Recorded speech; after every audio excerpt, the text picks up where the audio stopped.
Baiklah, Bapak dan juga Ibu, di seminar terakhir atau ketiga di sesi kedua InfoBrand Forum 2023, seminar berikutnya akan langsung disampaikan oleh Ibu Emilia Basar, Public Relation Enthusiast and Climate Change Communication Practitioner C-Procom. Dan dalam kesempatan pada kali ini, beliau akan membawakan tema How to Build Corporate Reputation. Langsung saja, boleh kita berikan tepuk tangan mereka kepada Ibu Emilia Basar.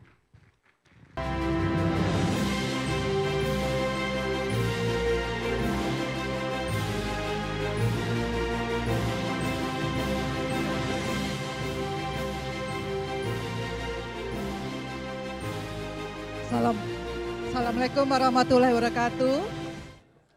Selamat siang. Oh, ternyata besar ya suaranya. Oke, teman-teman di sini Bapak Ibu, siapa yang dari pagi nih ya belum menyapa kiri kanannya? Angkat tangannya. Belum menyapa kiri kanannya. Jujur deh. Jujurnya Raja. Tahu ya Raja ya? Lagunya Jujurnya Raja tahu ya? Nah, kayaknya tahu tuh, Mbak. Oke, nanti referennya sini ya nyanyi ya. Oke, saya mau kayak Mas Wahyu nih. Mas Wahyu tadi sudah pertama buat kita semangat dan saya mau lebih hangat lagi supaya kiri kanannya apa. Sekarang yang pertama adalah tepuk tangan. Lihat kiri kanan. Kemudian dengan kata-kata hai. 1, 2, 3. Hai. Yang kompak dong ya. Sekali lagi ya. 1, oh ini dingin banget ya. AC-nya berdiri deh Bapak Ibu berdiri. Coba boleh berdiri. Biar gak terlalu dingin banget gitu ya. Oke, boleh. Terima kasih yang sudah berpartisipasi. Sekali lagi ya. Apa tadi? Tepuk tangan. Lihat kiri kanan. Kemudian katakan apa? Hai, oke baik, terima kasih duduk kembali, mudah-mudahan sudah lebih hangat ya. Ini kebetulan juga AC-nya dingin ya. Saya Emilia Basar, saya praktisi, salah saya, kalau mundur gimana? Oke, saya praktisi komunikasi dan sudah sekitar 11 tahun menekuni komunikasi perubahan iklim. Nanti ada sedikit tentang ESG ya, kita bahas sedikit bagaimana komunikasi untuk ESG dan tentu kaitannya dengan reputasi juga. Kemudian tahun lalu saya juga mengikuti dan mendapatkan sertifikasi internasional AMEC, Measurement and Evaluation untuk komunikasi dan PR begitu, yang berbasis di London. Dan nanti selebihnya kita bisa saling kenal ya. Nah ini tentang C-Procom. Dan kegiatan C-Procom banyak terkait dengan isu lingkungan dan perubahan iklim terutama ya. Jadi ada Aku Iklim, Climate Communication Forum dan sebagainya. Baik Bapak Ibu, dalam paparan saya itu kita akan bahas, pertama kita akan lihat bagaimana perusahaan yang mendapatkan reputasi global, kemudian juga kenapa juga reputasi itu penting buat perusahaan. Yang lainnya juga adalah bagaimana kita mengukur reputasi yang sudah kita bangun atau sudah kita lakukan ini ya. Nah sekarang kita lihat dulu, ini adalah dari perusahaan RepTrak Company, ini tahun 2022 kita lihat kalau secara global itu yang paling Rolex gitu ya. Boleh kok yang punya langsung begini, tadi langsung ada yang senyum-senyum ya. Nah kenapa juga Rolex itu bisa mendapatkan ranking pertama untuk perusahaan yang punya reputasi baik ya di tahun 2022. Sebetulnya kalau Lego itu 2020, 2021 nomor 1, tapi di 2022 itu menjadi nomor 3. Nah kita langsung lihat kenapa mereka mendapatkan reputasi yang tinggi. Ini dilakukan surveinya sekali lagi oleh RepTrak Company, Global RepTrak 100 company yang punya reputasi tinggi terhadap perusahaan-perusahaan terkemuka di dunia. Jadi ada standarnya gitu untuk mengukur perusahaan-perusahaan mana saja yang akan mereka ukur ya. Kita lihat di sini Rolex, pertama kita lihat confident, intelijennya, kreatif, modern dan tradisional. Masalah kreativitas, inovasi tadi juga sudah dibahas oleh Mas Wahyu tadi ya. Kemudian juga mereka juga punya komitmen untuk melindungi atau peduli terhadap isu lingkungan yang berdampak pada sosialnya atau masyarakatnya. Termasuk juga di sini adalah leadership. Leadership itu penting banget Bapak Ibu ya. Lalu di sini juga saya mengambil dari website lain. Kenapa juga Rolex itu sukses gitu ya untuk menjadi perusahaan yang punya reputasi tinggi. Salah satunya adalah masalah produk kualitasnya, kemudian juga stability in value, design, lalu juga marketing and communication-nya. Oke. Sekarang kita lihat yang Lego yang tadi sudah saya sampaikan. Lego ini nomor 1 di 2020-2021 menurut hasil global RepTrak terhadap 100 perusahaan terkemuka di dunia. Kalau Lego, kita lihat lagi di sini adalah dia juga menjalankan apa yang kita sebut dengan ESG konsep atau ESG model di situ ya. Jadi ESG kita tadi sudah dibahas oleh Prof. Roy bahwa ESG kepanjangan dari Environmental, Social, and Governance. Itu ada komitmennya mereka untuk menjalankan berinvestasi di ESG. Kemudian juga penanganan COVID juga mereka lakukan, dan juga kalau Lego itu kan berarti kayak bata-bata gitu ya. Nah bricknya itu juga mereka sudah menggunakan plastik daur ulang, itu salah satunya. Kemudian kalau kita lihat dari reputasi 100 major brand di Amerika di 2021, itu yang pertama justru adalah Patagonia, ini di Amerika ya. Kalau di Indonesia nanti mungkin hasilnya bisa dari Infobrand dan Trust & Co sepertinya. Kemudian kita lihat kenapa juga Patagonia itu menjadi World Most Responsible Company, karena ini tadi poin-poin ini. Salah satunya adalah mereka mengurangi emisi untuk produk dan energi juga, lalu ada recycling, repair, dan yang lainnya, termasuk juga adanya di sini workers' right and leadership dan mission juga itu termasuk juga. Nah kita bisa lihat di sini dari 3 perusahaan ini kita bisa mendapatkan bahwa leadership itu penting banget selain tentu produk dan services dari perusahaan. Yang ketiga adalah di tahun 2023 terutama itu kita akan menghadapi krisis iklim. Panas menurut hasil Badan Meteorologinya Inggris itu 2023 diprediksi menjadi tahun terpanas di selama ini, salah satu tahun terpanas ya di dunia selama ini.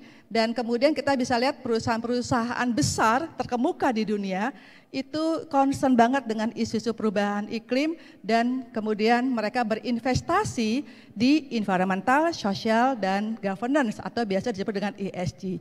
Sehingga kemudian kita bisa memikirkan itu, bisa mempertimbangkan itu untuk membuat strategi ESG di perusahaan kita. Kemudian kita lanjut di sini, masih dari Global RepTrak, di sini ada 10 key takeaways-nya. Pertama, optimis untuk menetapkan standar baru dari reputasi perusahaan kita. Nah ini juga dilihat dari dinamika atau global risk dari 2023 seperti apa dan kemudian 2024 seperti apa. 2024, 2023 sudah mulai terasa masuk tahun politik juga ya kalau di Indonesia.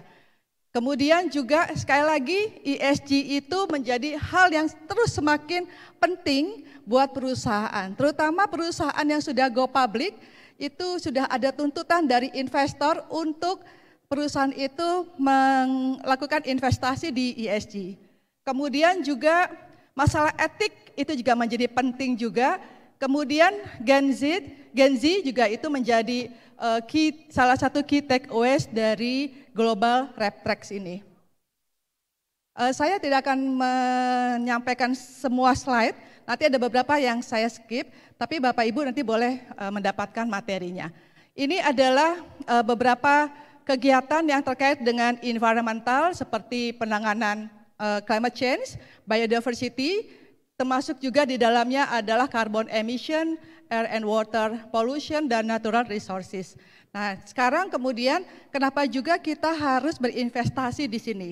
Karena saya itu backgroundnya adalah komunikasi, maka kemudian strategi ESG komunikasinya itu adalah akan sangat membantu perusahaan untuk menyampaikan pada stakeholders kita kenapa kita berinvestasi di ESG.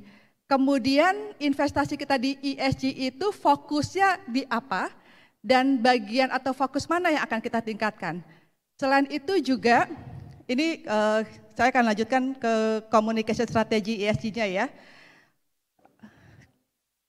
Oh, ini masih di ESG leaders. Kita lihat di sini ESG leaders, kalau menurut Gen Z itu untuk ESG leaders-nya itu adalah IKEA Group.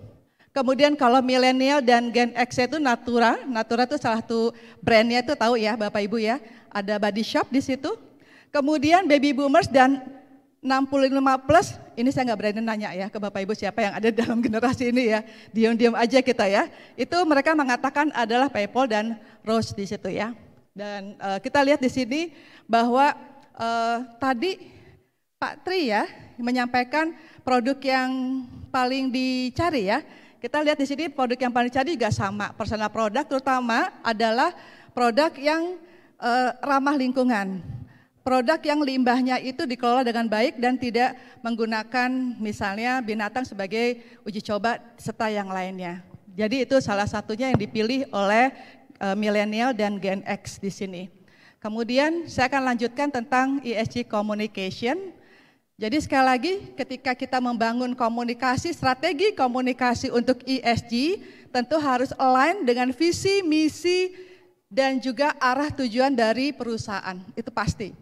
Kemudian tadi saya sampaikan kita juga harus paham perusahaan fokusnya ada di mana, di E, S atau G. Salah satu G itu adalah tentang diversity dan inclusion. Governance juga berkaitan apakah perusahaan comply dengan regulasi. Nah itu juga komunikasi ESG itu juga menyampaikan komitmen perusahaan untuk penerapan E, S atau G termasuk mendapatkan dukungan internal dan eksternal.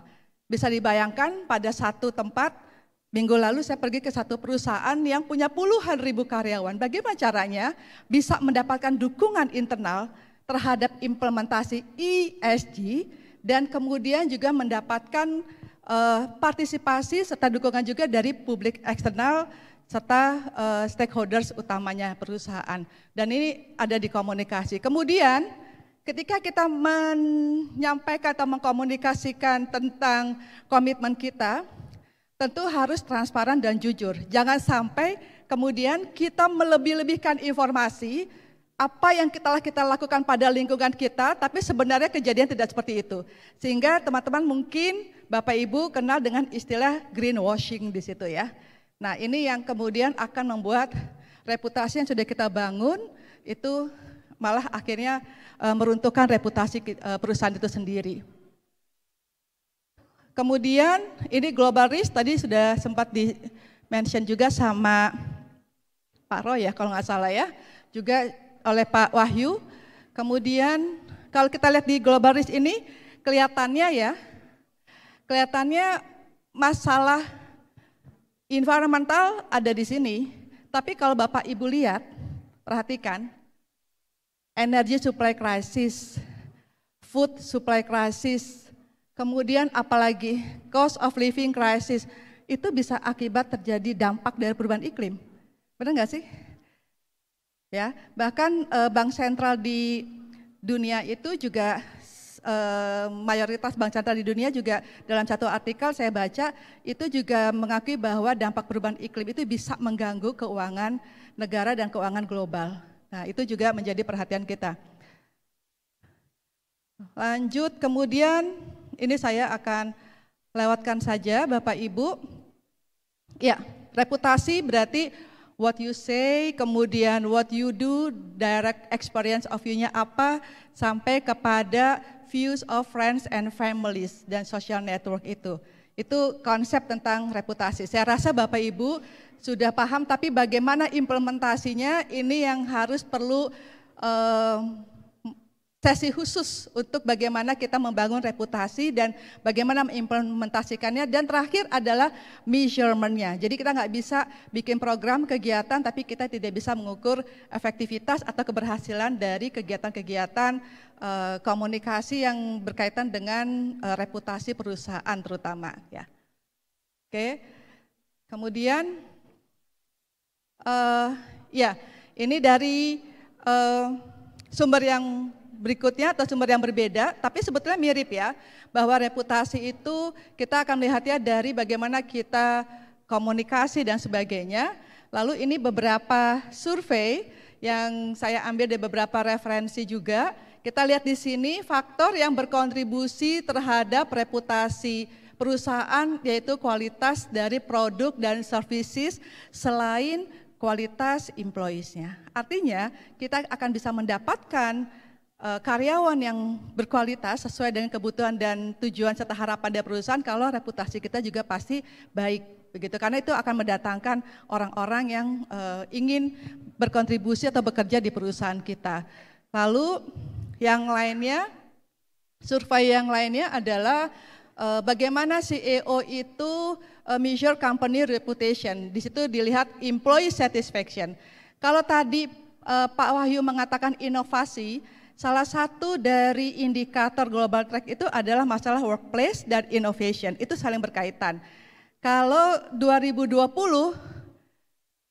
teman-teman 2020 bingung nggak sih waktu diminta WFH?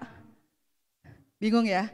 Tapi sekarang 2022, 2023 kita udah nyaman nih di WFH. Balik lagi, harus WFO. Nah kan, yang milenial senyum-senyum ya, katanya ternyata enakan WFH daripada WFO. Nah ini kemudian menimbulkan masalah tersendiri di perusahaan. Masalahnya adalah terutama untuk Gen Z dan milenial yang ternyata mereka itu dari beberapa bacaan, mereka tetap lebih suka kalau bisa WFH aja deh gitu ya. Kita bisa WFA juga kok, work from anywhere. Kita bisa kerja di mana aja, buktinya juga hasil kerjanya outcome juga tercapai. Oke, nah kemudian bagaimana perusahaan berinovasi, entah itu mulai dari peraturan kerja, kemudian pengembangan teknologi, termasuk teknologi komunikasi ya, termasuk juga KPI-nya itu bagaimana Anda mengukur. Jika kemudian perusahaan Anda memang banyak di Gen Z dan juga milenial, itu menjadi tantangan kita juga sebenarnya. Oke, nah ini untuk Markom. Company communication public itu nomor 1 untuk kontribusi dalam meningkatkan ataupun menjaga reputasi dari perusahaan. Nah ini adalah yang lingkar luar adalah indikator atau faktor pendorong dari reputasi yaitu inovasi, workplace, lalu conduct, code of conduct juga ya termasuk, lalu citizenship, leadership, performance dan product and services. Kemudian di dalamnya kita bisa lihat di sini dimensi yang juga dinilai dari Global Rep Track ini adalah brand, ESG, industry benchmark dan juga media. Begitu ya. Terus gimana caranya saya mendalami ESG? Nah nanti bisa tanya Bapak dan Bu Susi barangkali ya. Kita khusus tentang ESG dan corporate bagaimana implementasi, kemudian strategi komunikasi ESG dan sebagainya. Kemudian ini keterangan dari faktor pendorong atau indikator untuk Global Rep Track, saya lewatkan aja. Lalu membangun reputasi, ini juga nanti saya lewatkan, termasuk crisis management tadi yang sudah disinggung juga oleh Pak Wahyu. Saya tadi nyatat banget loh Pak. Ya, tentang dynamic business model ya tadi ya, itu menarik sekali untuk menggambarkan strategi manajemen krisis ya, pengelolaan krisis. Kemudian juga kita lihat lagi di sini bagaimana kita menggunakan CSR untuk improve dari reputasi perusahaan kita. Yang paling penting dari kegiatan CSR ini tentu adalah adanya multi parties juga, kita kerjasama, kolaborasi dan juga termasuk bagaimana kita bisa berunding, nah, diskusi, ngobrol dengan stakeholders yang terkait termasuk lokal community dan beneficiary-nya, penerima manfaat dari kegiatan CSR yang kemudian berujung pada corporate reputation. Kemudian, nah ini sesi saya yang terakhir tentang materi saya terakhir maksud saya tentang measurement. Kalau untuk bagaimana kita mengukur reputasi itu bisa kuantitatif dan bisa kualitatif. Dari kuantitatif kita bisa melakukan survei online misalnya untuk mencari jutaan titik data persepsi ataupun sentimen orang lain terhadap perusahaan kita. Termasuk dari media monitoring, lalu data bisnis, dan juga percakapan di media sosial. Dan itu harus secara konsisten kita lakukan untuk mengukur reputasi dari perusahaan kita. Ini salah satunya untuk indikatornya, misalnya untuk melihat kompetens, performance, termasuk juga atraktivitasnya di dalam mengukur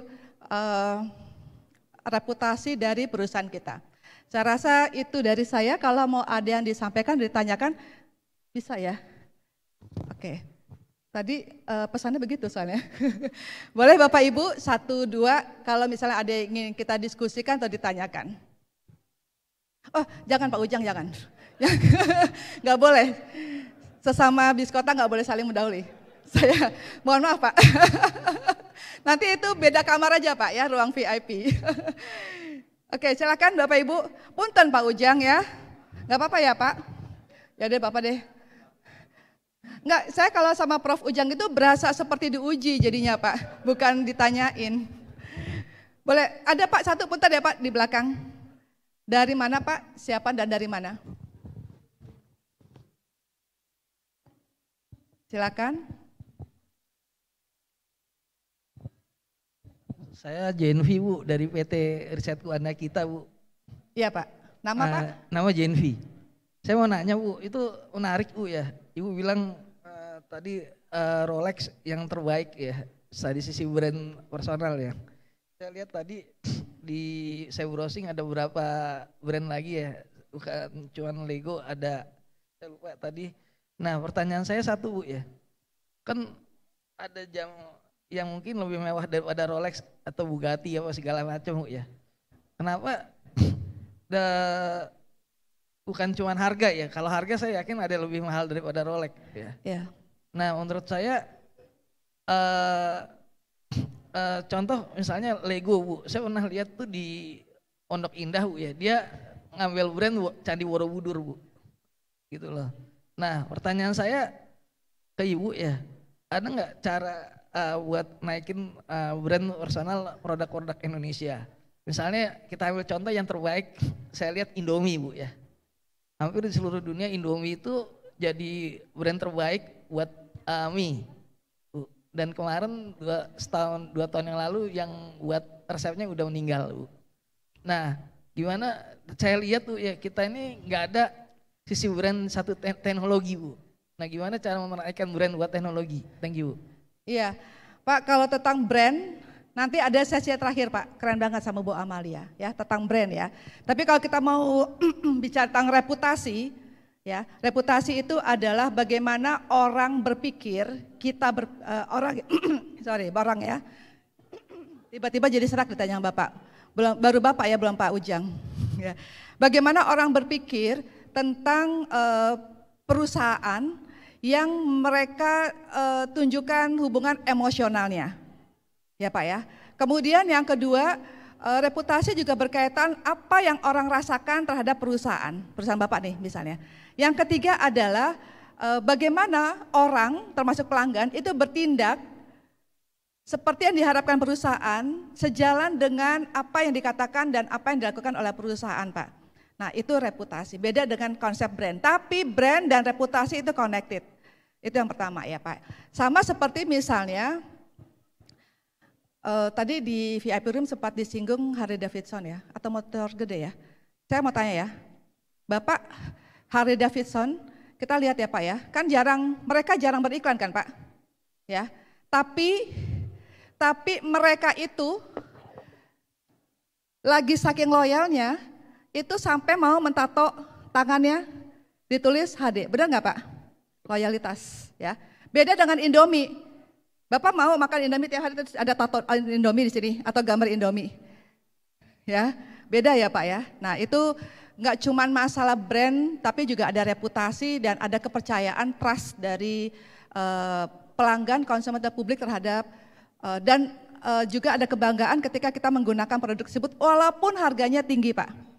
Ya, sama kan seperti gadget begitu ya Pak ya, mau beli langsung, mau nyicil, pokoknya saya punya itu. Ya, ini juga berkaitan. Jadi sebenarnya reputasi banyak sekali faktornya atau indikatornya. Nah, salah satunya tadi itu Pak. Ya, oke, Pak Ujang, waktunya udah habis Pak, punten Pak. Masih mau tanya Pak? Ya, nanti setelah ini sesi berikutnya ada Prof. Ujang. Ya Pak ya. Bapak masih mau nanya Pak, benar Pak? Oh ya, serius Pak. Mau nanya benar Pak ya? Ya. Oh, tapi sebelah sana juga ada yang mau tanya Pak. Kenapa ya? Ujang Sumarwan ya. Ini yang menarik kan sebentar lagi kita perhelatan ini Politik. Pilpres, kemudian pilkada dan pemilu ya. Nah, kalau perusahaan itu sangat concern dengan reputation.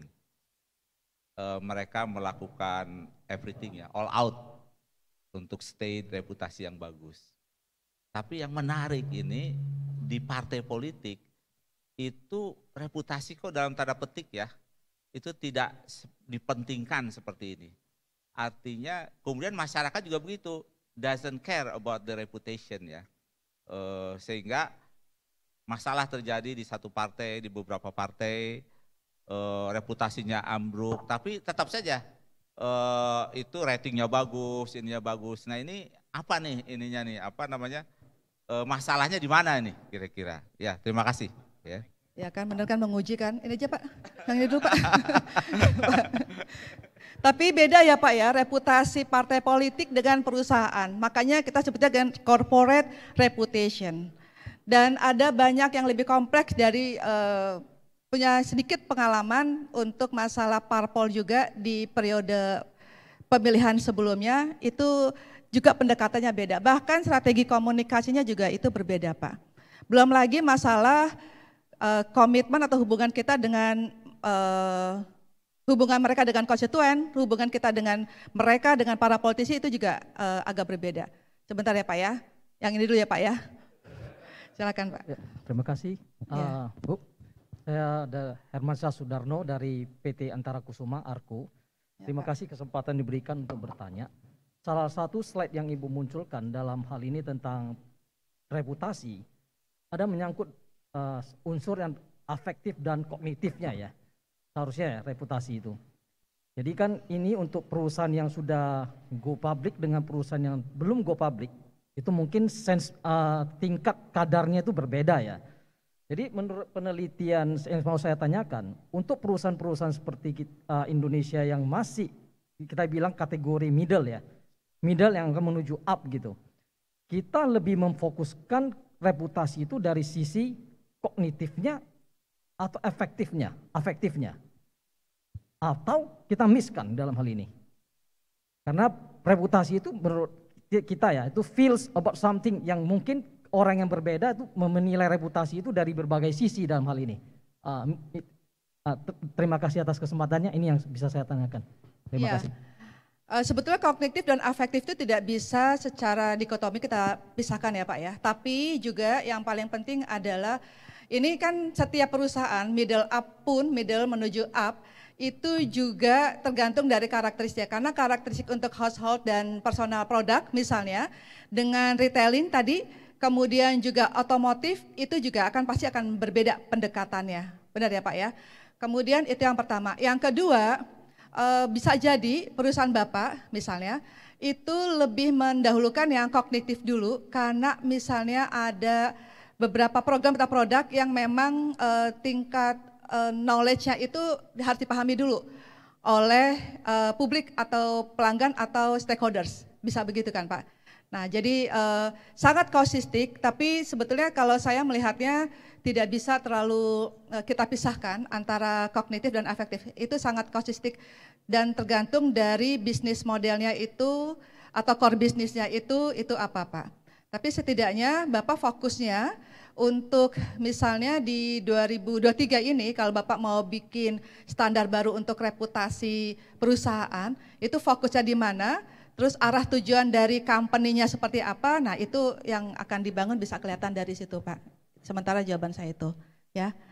Baik, Bapak Ibu, waktunya sudah habis, saya sudah melewati 30 menit yang kedua. Tapi betul ya Pak Ujang ya, saya mudah-mudahan nanti kita bisa ketemu lagi. Ada pantun yang akan saya tutup dari pertemuan ini.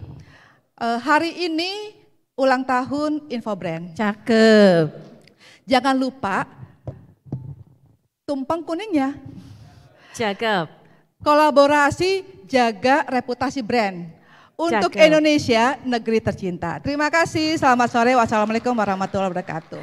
Baik, terima kasih banyak Ibu, mohon izin tetap berada di atas panggung dan selanjutnya kembali kami persilakan kepada Ibu Susi, kami mohon.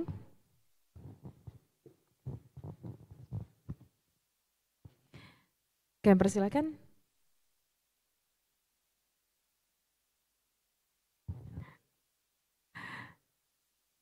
Baik, terima kasih kami ucapkan kepada Ibu Emilia Basar. Boleh, saya akan menghitung dimulai dari 3, 2, 1. Terima kasih banyak Ibu, kami persilahkan untuk dapat diberikan plakat sebuah ucapan terima kasih juga apresiasi kepada Ibu Emilia Basar.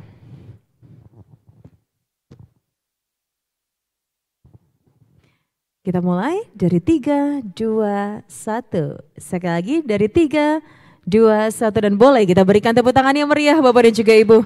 Terima kasih banyak kami ucapkan kepada Ibu Emilia Basar yang tadi sudah memberikan seminar sangat bermanfaat sekali pastinya. Untuk memberikan wawasan bagi kita semua terutama dalam membangun reputasi di era digital. Terima kasih, kami persilakan untuk dapat duduk kembali.